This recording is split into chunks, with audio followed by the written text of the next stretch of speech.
J.K. Rowling, la maman d'Harry Potter, est venue donner son avis concernant la bande-annonce qui est sortie récemment sur la série, justement, Harry Potter d'HBO. Et il n'en fallait pas plus pour une presse mainstream complètement wokisée pour venir, évidemment, une fois de plus, la lyncher, l'insulter, la diffamer. On voit ça ensemble.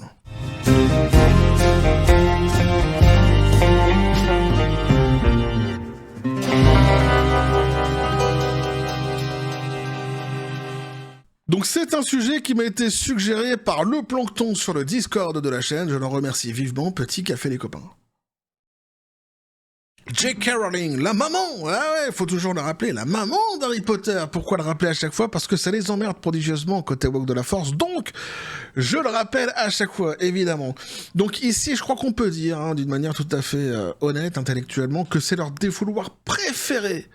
Ah, c'est leur jouet préféré, leur défouloir préféré. Dès lors qu'elle vient sur les réseaux sociaux pour dire quelque chose, pour s'exprimer, J.K. Rowling, elle s'en prend à chaque fois plein la tronche, c'est insultes, diffamation totale. Et alors là, c'est génial parce que donc c'est génial. La presse américaine qui commence, et puis après donc t'as la presse française qui emboîte le pas. Ah, les grands courageux, c'est la presse française mainstream complètement wokisée qui sont dans la diffamation XXL. Et c'est juste hallucinant. C'est juste hallucinant. On va voir ça ensemble, donc, pour quelque chose en plus qu'elle va dire. Elle va dire deux choses, en fait. Sur les réseaux sociaux, elle va s'exprimer sur deux sujets. L'un, donc, c'est la série Harry Potter, avec la bande-annonce qui vient de sortir. Normal. Et puis après, elle s'exprime sur un autre sujet. Qui n'a rien à voir avec la série. Ah, mais si, mais ils vont lui de toute façon faire un amalgame total et ils vont l'attaquer donc sur l'autre sujet, tu verras de quoi il est question ici. Et le pire, c'est qu'en plus, ce qu'elle dit, ce n'est que du bon sens. Tout le monde devrait être d'accord avec ce qu'elle dit. C'est juste dingue. J.K. Rowling s'exprime sur la bande-annonce d'Harry Potter. Variety en profite pour l'attaquer sur ses opinions concernant le genre.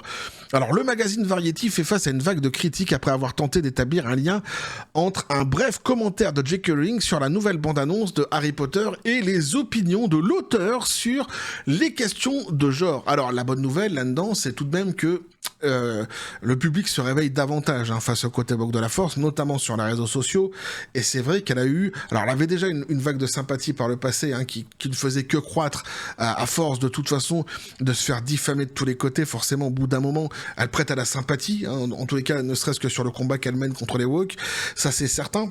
Mais ici, davantage. C'est-à-dire que les gens, en fait, ils voulaient vraiment entendre parler de J.K. Rowling sur la série, et sur des sujets bien précis, et Variety va complètement effacer l'affaire pour ne rester que sur la polémique. Et là, forcément, évidemment, elle a gagné davantage de soutien, du coup, sur les réseaux sociaux. À la sortie de la bande-annonce de l'adaptation pour HBO, de nombreux fans attendaient avec impatience la réaction de Rowling. Au lieu de publier la vidéo ou de faire une déclaration, l'auteur a simplement répondu sur X à un autre utilisateur, donc elle a dit « ça va être incroyable, je suis ravi ». Alors ça, on n'est pas étonné. On sait que de toute façon, elle, maintenant, là où on en est avec la série, c'est baisé, c'est fini. C'est-à-dire qu'elle, elle attend son chèque et c'est tout. Elle va prendre son gros chèque et forcément, donc, elle va pas aller contre la série. D'autant qu'en plus, ici, donc, les gens voulaient savoir, en réalité, c'est ce qu'on va nous dire derrière... ce qu'il en était du choix de Papa Essiedou, puisqu'on nous dit derrière cette brève réaction positive a suscité des critiques de la part des fans inquiets des changements apportés au personnage dans la série, notamment le choix de l'acteur pour incarner Severus Rogue, que beaucoup estiment ne pas correspondre à la description du livre. Ces points sont pertinents dans le débat. Pourtant, Variety a choisi d'orienter l'histoire dans une direction totalement différente en mettant l'accent sur une controverse sans rapport avec le sujet impliquant donc un J.K. Rowling. Ici, beaucoup de gens, en fait, voulaient avoir l'avis de J.K. Rowling concernant le choix de Papa Essiedou pour incarner Severus Rogue. Mais ceux qui voulaient avoir l'avis de J.K. Rowling là-dessus, ce sont des gens qui n'ont pas suivi le sujet depuis le début.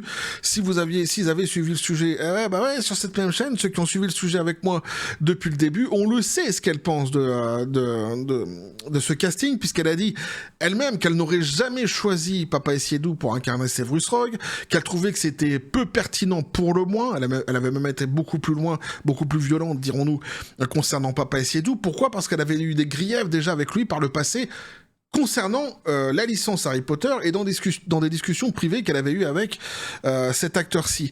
Donc elle l'aurait jamais choisi.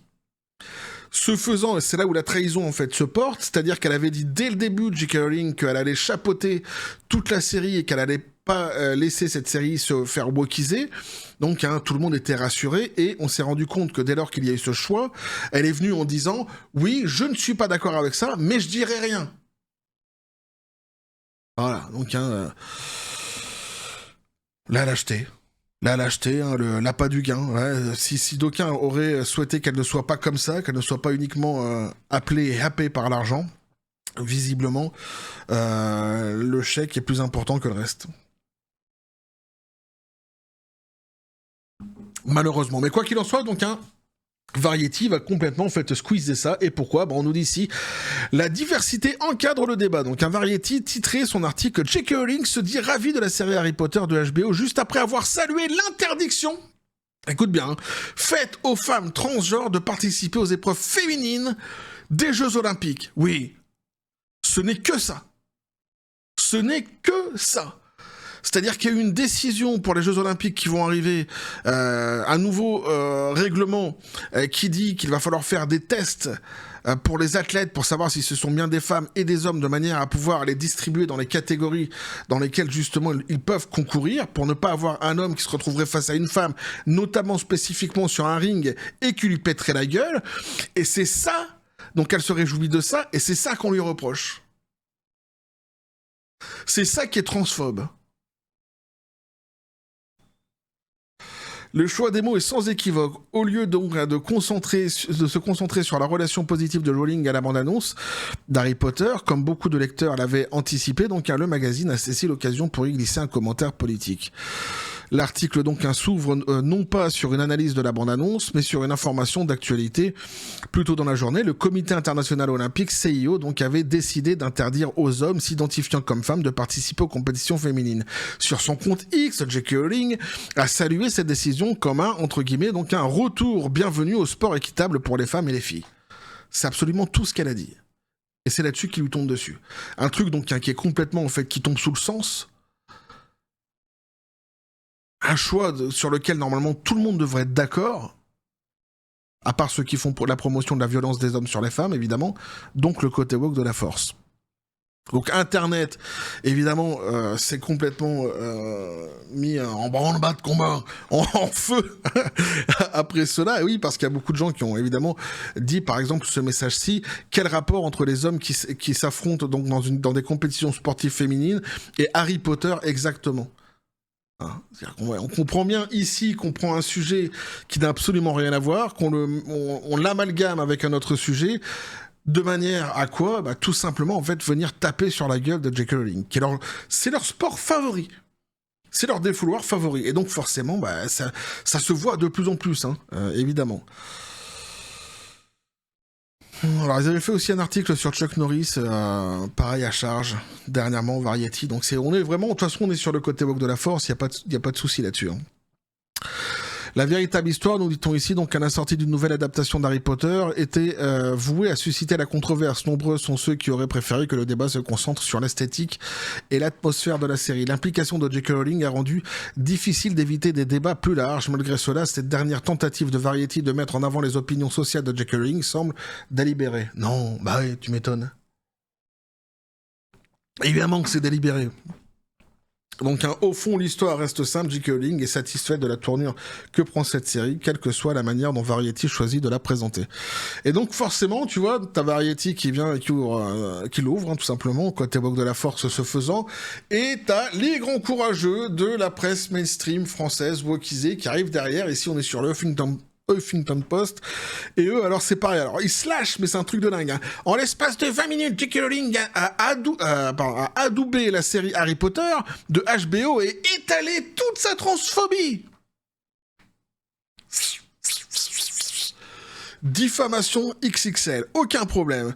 Grande utilisatrice des plateformes X, donc de la plateforme X, J.K. Rowling a d'abord étalé toute sa haine transphobe ce jeudi 26 mars en se réjouissant publiquement d'une décision du Comité international olympique qui interdit aux athlètes de participer aux épreuves féminines des JO sans test chromosomique, donc un préalable, une décision excluant de fait les athlètes transgenres et une partie des athlètes intersexes.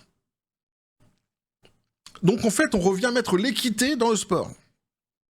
Ce n'est que ça, hein. Ce rétablissement donc des tests génétiques dit féminité qui sera appliqué dès les Jeux de Los Angeles 2028 a été célébré comme une victoire par l'autrice de la saga Harry Potter, notoirement connue pour sa promotion d'idées nauséabondes niant les droits des personnes trans. Jugez plutôt. Donc là ils te remettent la phrase de J.K. Rowling qu'on a lu juste avant, mais pour eux c'est jugez plutôt, ça veut dire là la phrase. Tu peux pas être contre le fait qu'elle est transphobe en reprenant sa phrase. Donc on va relire sa phrase, évidemment. Donc elle disait « La décision rendue aujourd'hui par le CIO marque un retour bienvenu à un sport équitable pour les femmes et les filles. » Voilà. Et c'est drôle parce que lorsqu'ils disent, eux, qu'elle fait la promotion d'idées nauséabondes, c'est eux qui font la promotion d'idées nauséabondes. Alors, ici, ils font la promotion, tout simplement, des mecs qui pourraient taper sur la gueule des femmes sur des rings. Mais ils en sont contents, ils en sont ravis de toute façon. Elle ajoute dans son message qu'elle ne compte jamais oublier le scandale des Jeux Olympiques de Paris 2024 lorsque des personnes se considérant comme extrêmement vertueuses et progressistes ont publiquement applaudi des hommes frappant des femmes. Alors là, elle parle évidemment d'Iman Khalif. Et qui peut aller contre ça? Qui peut être contre ça? Sur BFM, Harry Potter, J.K. Rowling enchaîne sur les réseaux propos anti-trans et promotion de la série HBO. Pourquoi pas? Toujours pour les mêmes raisons. Alors ici, juste, il nous rappelle une chose. Il y a un appel au boycott. Appel au boycott de la série Harry Potter. Donc, hein, par les woke. Et donc, forcément, ils reprennent après les propos sur les Jeux Olympiques. Mais j'aurais pu en prendre plus d'articles. Là, j'en ai pris que 2. J'aurais pu en prendre plus. Des articles, notamment français, qui sont à charge. Ça servait à rien, parce que de toute façon, c'est à chaque fois les mêmes propos. On est dans la diffamation XXL. Donc voilà ce que vous pouvez nous dire ici les articles, les copains. Il y a tellement de choses à dire en fait dans cette histoire. C'est juste un truc de dingue. D'abord, tu as cette presse, donc un mainstream. On va oublier donc celle, la presse anglo-saxonne. On va se concentrer sur la presse française. Mainstream, donc dite spécialisée professionnelle, en fait complètement wokisée. Ils se permettent absolument tout. C'est juste un truc de dingue. Disons donc que J.K. Rowling, elle fait la promotion de la transphobie. Hein, c'est juste un truc de fou. Alors, ils sont dans la diffamation la plus totale, ils sont en roue libre complet. Il y a un truc quand même, c'est que ces gens à la base, ce sont des professionnels, c'est-à-dire qu'ils ont une carte de journaliste. Qu'un type comme moi je suis pas journaliste, hein. Je fais des vidéos comme ça pour partager avec vous, et parce que ça me plaît de le faire sur des sujets qui m'intéressent. Mais moi je suis pas journaliste, que j'aille trop loin, que je dise des conneries, à la limite quelque part, bon ben voilà, personne m'en voudra. Mais eux, ce sont des professionnels, c'est-à-dire que au-delà du fait que tu veuilles qu'ils te disent à chaque fois la vérité, ça t'oublie peut-être, d'accord, mais au moins qu'ils aient un minimum d'honnêteté intellectuelle et qu'ils n'aillent pas dans la diffamation. Ici, c'est juste hallucinant. Ils se permettent absolument tout. Faut savoir quand même rappeler que J.K. Rowling, il y a certains woke qui ont voulu l'attaquer, notamment en justice en Écosse, avec des propos qu'ils avaient jugés eux-mêmes transphobes. Souvenez-vous, dès lors que l'Écosse avait rendu plus strictes les lois justement contre la transphobie, et ce qu'ils avaient donc déposé à la justice écossaise a été complètement balayé par la justice écossaise elle-même, pourtant endurci donc contre les propos transphobes. Ils ont dit justement qu'aucun de ces propos ne relevait de la transphobie. Alors ça, c'est qu'un exemple. C'est-à-dire qu'elle n'a jamais été condamnée jusqu'à aujourd'hui. Mais il continue à dire que c'est une transphobe. C'est un spectacle extraordinairement malhonnête. C'est juste fou. Et au-delà de ça, moi, ce qui me fait halluciner, c'est quoi? En fait, ici, elle dit tout simplement qu'on revient à l'équité dans le sport, dès lors qu'on va avoir donc des catégories. Maintenant, on pourra dispatcher les participants, qu'ils soient hommes ou femmes, dans les catégories qui leur correspondent. Ce faisant, tu évites qu'un homme pourrait monter sur un ring, un homme même, s'il se prétendrait femme, peu importe. Ici, t'es dans le sport, t'es pas dans quelque chose, t'es pas dans un espèce de phénomène social, t'es pas dans dans ce que tu vis au quotidien. T'es dans quelque chose qui est réglementé et qui plus est parfois peut être très dangereux, notamment les sports de contact. Donc on fait pas n'importe quoi. Donc même si t'as un homme qui se prétend femme au quotidien, ça reste un homme. Eux, en fait, ils défendent le fait que cet homme puisse venir casser la gueule des femmes sur un ring. C'est juste abject. Alors, tu vois, le côté woke de la force, ici, quelque part, fait la promotion de cela. On vit une époque tout à fait paradoxale, puisque tu as donc dans nos sociétés, soi-disant, donc, les dirigeants qui t'expliquent qu'il faut durcir les lois, justement, contre ce qu'ils appellent les féminicides, terme que je n'aime pas. De toute façon, ce sont des homicides, mais ça ne concerne que moi. Et évidemment, je suis tout à fait d'accord avec ces dirigeants pour dire, effectivement, il faut davantage de moyens et essayer d'endiguer cette atrocité qui existe. Là-dessus, il n'y a pas de souci. Donc, hein, tu as ça d'un côté, et puis dans le même paradoxe que nous vivons, tu as la promotion de ce genre de choses qui est faite par la presse mainstream et par certains gouvernements, Macron d'ailleurs étant un grand fan justement de ce qui s'est passé, notamment avec Iman Khelif durant les derniers JO, d'hommes qui viennent péter la gueule des femmes sur un ring. C'est-à-dire qu'on vit dans ce paradoxe-là. C'est juste hallucinant. Donc moi je dis, si les woke veulent, on sait qu'ils sont comme ça de toute façon, faire l'apologie des hommes qui frappent les femmes, de toute façon à côté, ils font déjà l'apologie du racisme. Ils font aussi l'apologie de la prédation sur les enfants. Donc ils regroupent absolument tout ce qu'il peut y avoir de plus dégueulasse dans l'espèce humaine en termes de pensée. Donc s'ils veulent continuer à faire cela, qu'ils le fassent, mais qu'ils foutent la paix aux autres, qu'ils arrêtent de diffamer et qu'ils comprennent qu'il y a des gens encore sur cette terre qui refusent de voir des femmes se faire défoncer la tronche par des hommes sur des rings. Quant au cas Iman Khelif, qui est tant défendu justement par ces presses mainstream, il faut rappeler deux choses. Il y a eu 2 rapports médicaux qui sont sortis, qui étaient précédents justement aux Jeux Olympiques qui se sont joués en France. Les 2 disent que c'est un homme.